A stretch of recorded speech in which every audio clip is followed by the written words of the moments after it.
Okay, so this Echo Fox team for this Spring 2019 LCS preview series is where me and Globas are the most split. I think they're out of the playoffs. He thinks that they're in the playoffs. He actually, in another talk we had outside of it, thinks they're maybe a top 3 team. So I'm really excited to show you guys this one, and I hope you enjoyed it. And if you do consider subscribing to any of my social media stuff. I am trying to become a professional Southcaster, and that does help me if my social media profile is bigger. So let's get on with the video. Alright, so we move on to the 2018 Clutch Gaming roster in Echo Fox. Yeah. And, okay, not quite, because they do have some changes here, besides purely just being Clutch Games roster. Phoenix, interestingly, stays after leaving, which I'm sure we'll talk about a bit, because that's just fun.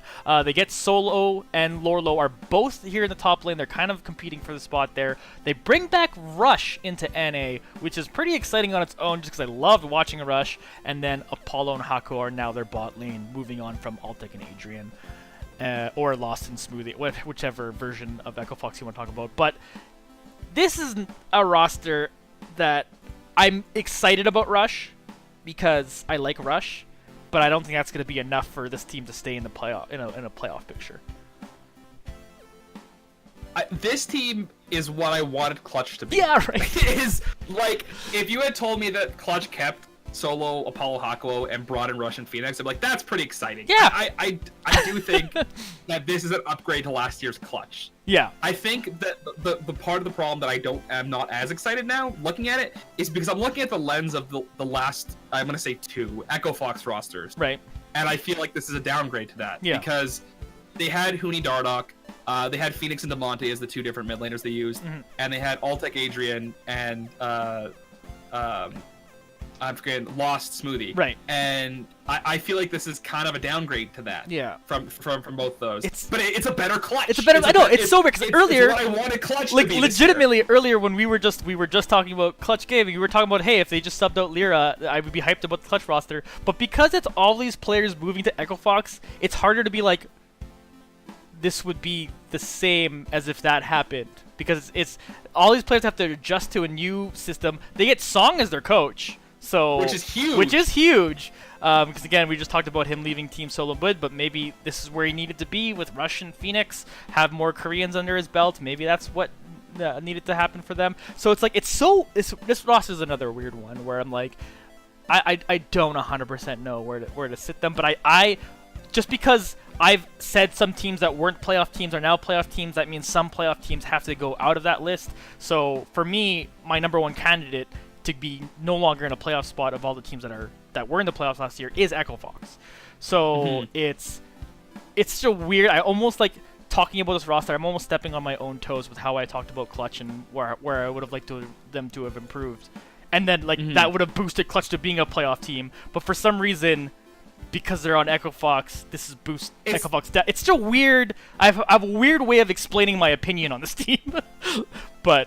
Yeah. I hear where you're coming from. Yeah. I'm going to argue with you a bit, because I actually do think this team is really good. I do think that this team is a playoff potential team, and I think that this team has a chance of like meshing better than old Echo Fox or old Clutch even. Right. And the only 2 question marks I have with this team is, are we going to see the Echo Fox that we've seen before, where they invest in their talent, because there was a whole thing this past year, which is pretty huge storyline I don't think a lot of people know about. Like, even I don't know all the details. Right. But there was, and I'm forgetting his name now that we're in this video, but there was the Jake Hall, right? I believe, and he was the one in charge of the Echo Fox organization as Rick Fox kind of stepped back, and that's when you start to see a lot of players being kicked last minute. Like Phoenix was kicked a few games shy of gaining an extra a split of residency. Yep. Altec and Adrian were kind of kicked last minute, and all these kind of things that were pretty shady. And apparently these things were happening in the other branches of Echo Fox. Rick Fox has now gotten rid of him, and he's kind of taken back his seat as head of the organization. And so I do think that this may be the reason why Phoenix came back. I'm really curious, because Phoenix had that famous interview after the fact where he said, what team do you want to join? And he answered with, any team that wants to beat Echo Fox. And yet the next team he joins is Echo Fox again. So they can't beat Echo, or he's a sleeper agent and he's tanking them. They're going to 10th place because Phoenix wants them to go there. I don't. His team's weird. Like I said, like I feel like if you told me Clutc-I Gaming added Rush, I'd be like, oh, they're a playoff team now. But now I'm saying Echo Fox's this team is no longer a playoff team. Like it's so weird. You're jaded. You're jaded, John. It's weird. And I think it's because of the weirdness that it leaves me with so much uncertainty that I have to take them out of the playoff team. Because like I said, I think some of the teams that were out of the playoffs improved themselves to be in there. So some team has to move out. And like, because I have so many question marks with Xbox, I don't know what they're doing. So it makes me go, well, then they must not be a playoff team. But then they could suddenly start smacking kids, and they could be up there, and who knows, right? That's why like we watch these games, right? Because they could potentially do that. And I honestly think, I've been saying for a long time, I think Solo's pretty underrated, and he could just be this top laner that's actually like pretty good. But the problem with Clutc Gaming was they literally left Solo, and then he couldn't do anything because he. And you had Lyra as a jungler. And Lyra was garbage, right? Yeah. So right now you just improve the jungler, and Rush will want to come in and make plays, and I think Solo will follow up on that, and it'll be great. And again, they still have Lorlo back there too as well to kind of be like that. If Solo doesn't work out, Lorlo can do something potentially. But I'm so confused.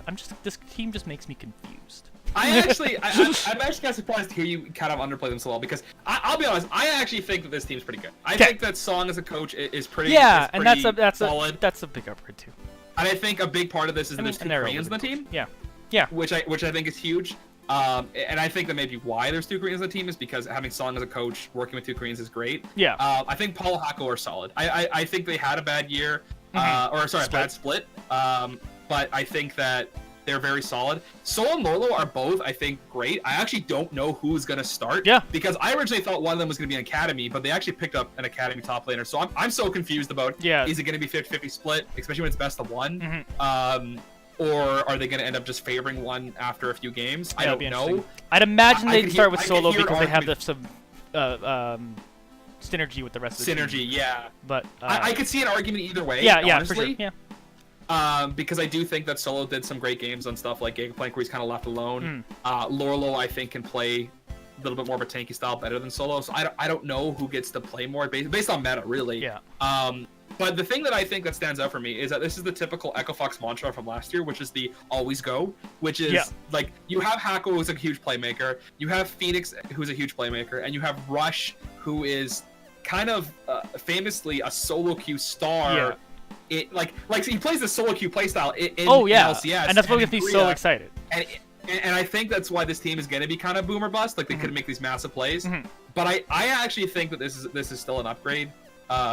I don't know, like it's kind of a side grade to last year's. Yeah, it's so weird because right now, like I'm stepping on toes here. I know it's so hard to talk about. I said at the start that I thought it was a downgrade from Echo Fox, but an upgrade from Clutch. But the more I'm looking at it, I'm like, you know what? I see it. I see the pieces working together. Yeah. And I'm gonna sit here. I'm gonna say finally, I think that Echo Fox is a playoff team. I think that they're a great team, and I actually think that this team, in a year's time, could easily be a top few team. Know what's gonna make me say at the end of the split that I don't know anything about League of Legends? If Echo Fox and Clutch both make the playoffs. You know, I'm gonna say that if Optic wins a split. But Echo Fox and Clutch making the playoffs are both realistic things that could happen, right? And I'm right now in my brain, I'm like, there's no way that happens. Like in my brain, I can't see a team where they're better than 6 other teams. So I'm just like, I can't see like both of these teams getting there. But there is a world where they both get there, and they both felt like, and both teams feel like they improved on their roster, even though all they did was switch a bunch of players between each other. Like it's so weird. And I'm hyped for the head-to-head just because it's such a weird thing. Like it's such a unique thing in sports. Even like basketball, where like LCS is probably the most similar to in terms of just like you just switch a couple players and suddenly your team's entirely different. There's not a whole lot of like, hey, like, we're just gonna swap our teams and we're gonna play and like let's see who does better now. It's like it's such a weird, unique thing that I think it happens a little bit in Counter-Strike, but you just don't see it all that often in general. So it's like it's super intriguing, and so I'm super intrigued by how Echo Fox is gonna do. But like if you're forcing me to put money down, I would put them out of the playoffs.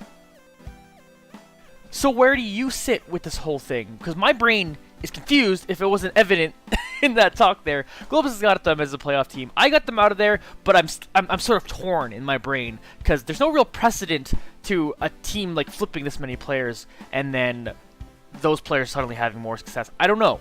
Let me know what you think in the comments below. Of course, if you missed the last video that was on Team Solo Mid, you can start it off right there. Or, of course, you can follow me on different social media stuff, and you can also subscribe. All right, see you next video.